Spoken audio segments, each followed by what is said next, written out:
Hey everyone, what's up? I am Exit over here, and I'm here to give my review for The Punisher Season 2. This will be a spoiler-free review, so I will try and not really delve into any spoilers at all, besides kind of the very basic things.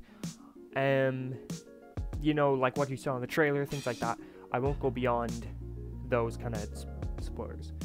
But, yeah, The Punisher is back for its second season. Probably the last season if the current state of the Netflix show is anything to go by. And in hindsight of this being the last season, I'm not really on steady ground with how I feel with this. I've waited a few days to record this review because I kind of wanted the season to settle in my mind.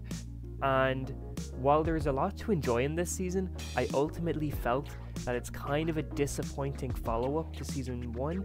And I remember seeing a lot of people saying in the early reviews before the show came out that this season felt more like a Punisher season than season 1, in that this season was a lot more about Frank kind of killing, being unhinged, all things like that.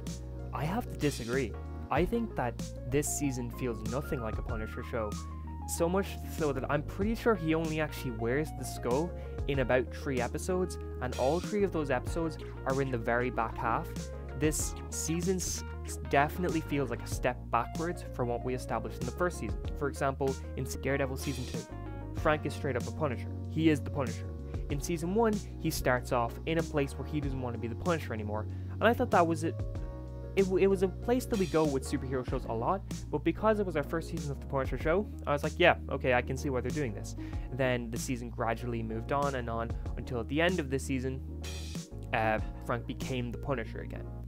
Season 2, however, we start in pretty much the exact same place we started in Season 1, with Frank kind of living a new life, and he doesn't want the Punisher persona anymore.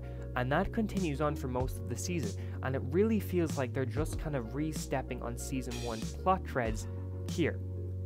On top of that, the season itself feels kind of disjointed, because we have 2 main plots, and I say that as both of the plots are main plots.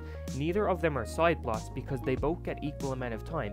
The thing is though, it's not like where you have 6 episodes for one of the plots and then the final 7 episodes for the other plot.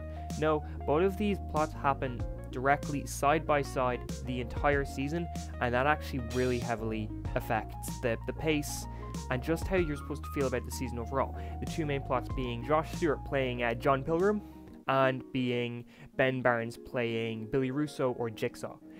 Those are the 2 kind of villains for this season, but neither of the storylines are connected in any way, and thus, since they're both happening and neither of them get really resolved in the final episodes, it really does make both of those plots feel the worse for it. I will say, however, that the Jigsaw plot is a lot more interesting than the John Pilgrim plot.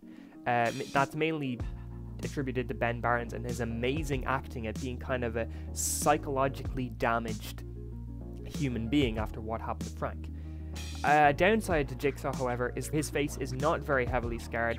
It actually kind of looks fine, but throughout the entire season we're getting characters going, what the hell happened to your face, man? And him going, oh, look what Frank did to my face, when in reality it doesn't look that bad. You're still fine, okay? So that was a little bit weird, and that carries on for most of the season. We had the introduction of a new character called Amy, who is essentially a teenage sidekick to Frank. It's like last season we had Micro, this season we have Amy, played by Georgia Wiggum, I think is her name. I might be butchering that, but yeah, she's essentially the sidekick to Frank this season, and I have to say I really wasn't liking her character for the first couple of episodes. I thought she was a little bit annoying, irritating, and nothing about the acting. The acting was fine. It was just the way her character was written didn't really make me sympathetic towards her character or really care about her. But as the season went on, as her and Frank kind of started to get on more friendly terms, where they weren't trying to bite each other's heads off every 2 seconds, I definitely started to like her character more. And it really felt like she became, I guess, kind of a daughter-style character for Frank, which was an interesting place for them to take the character, and I did really enjoy that. And coming out of this season, I do actually think she was one of the stronger points of the season overall. Her plot, however, is heavily tied to John Pilgrim's plot, and thus suffers from his story not really being that great. But anything that was kind of just Amy's story on her own, or Amy's story with Frank, I really liked. I also need to say that Jon Bernthal is perfect as Frank Castle, and if they ever bring the Punisher into the like the proper MCU, into the movies, or if they ever do another TV show, maybe have Punisher show up on Agents of S.H.I.E.L.D. or something, it needs to be Jon Bernthal, because I don't think they're ever going to get better casting than this, and that's why it really kind of disappoints me that writing it wasn't just as good as season 1's writing. The final part of the show, without spoiling it, or the final part of the episode, in hindsight, it really annoyed me. In hindsight to how this show is probably getting cancelled, it annoyed me, and it really left a sour taste in my mouth, and kind of felt like a slap in the face, but it's still a very enjoyable season. Like, even when the season is bad, it's still enjoyable, or even when the season is slow, it's still at least enjoyable. It doesn't live up to season 1 heights, it doesn't live up to anything from Daredevil, but it's still a perfectly enjoyable season. And even if this is the last we see of the Punisher in this universe ever, I think I'll be happy with what we got. So yeah, overall I would give this season, originally I was thinking about a high 6, like a 6.7 or something, but I think it's worth more than that. I think it's worth a 7 out of 10.